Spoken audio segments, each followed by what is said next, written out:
If you're anything like me, you may find yourself constantly overwhelmed by everything that's wrong with politics. And when I say politics, I'm not talking about Democrats or Republicans.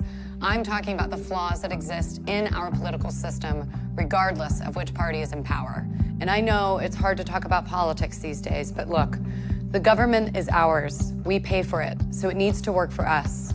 And right now it doesn't, and I mean it really doesn't. So what's going on here? Is it Russian meddling in social media? Is it him? Is it her? No. Those two were the least popular presidential candidates since they began keeping track of such things. Only 4% of Americans have a great deal of confidence in Congress now. Just 4%. America is no longer even considered a full democracy.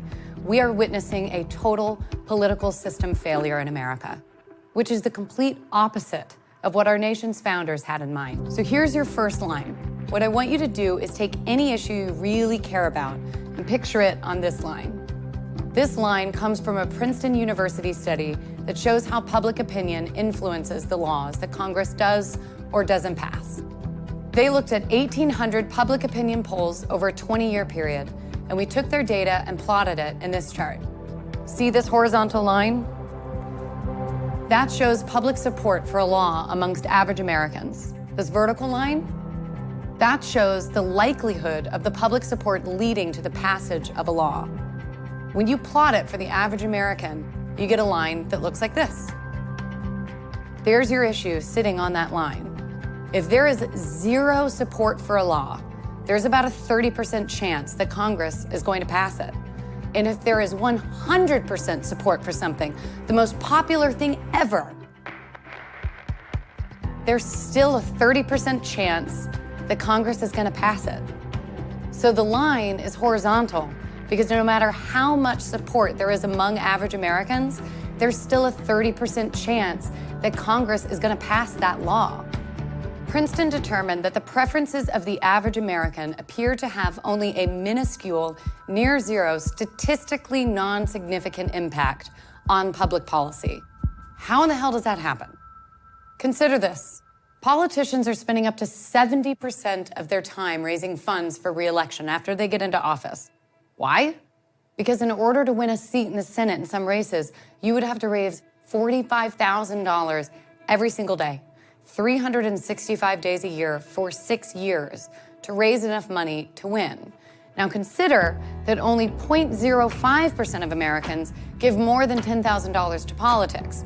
And then you see why politicians have become completely dependent on the 0.05% of Americans, billionaires and special interest groups, who fund their campaigns. Meanwhile, you've got lobbyists writing our laws and donating to the politicians who pass them. We have a two-party duopoly of Democrats and Republicans that makes it so that independents can't win, while the American people are leaving the major parties in droves. As you can see here, nearly half of American voters are now registered independent. And then there's gerrymandering, with politicians drawing the boundaries of their own voting districts into crazy shapes designed to prevent competition. Today, only 14% of House campaigns are actually competitive. 86% of them are not. And we wonder why young people feel that their vote doesn't matter. I've covered a lot here, but it all adds up to this vast ring of influence over our elected leaders. It's a corrupt system in which we, the people, have near zero influence over our own government. And that is sad. That is not the country I feel like I grew up in. But what's worse is that by allowing this to happen, we are causing the failure of the most important issues facing our nation.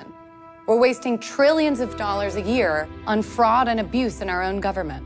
1 in 5 American children live in poverty. Our health care is the most expensive in the world. We have more people in prison per capita than Russia and China. We're losing jobs to the rest of the world, and we're not even doing enough to keep our air and our water clean for our children. America was founded on the promise of self-governance, but instead we have statistically non-significant impact on public policy. We believe the government should work for every American, not just a handful of billionaires and special interests.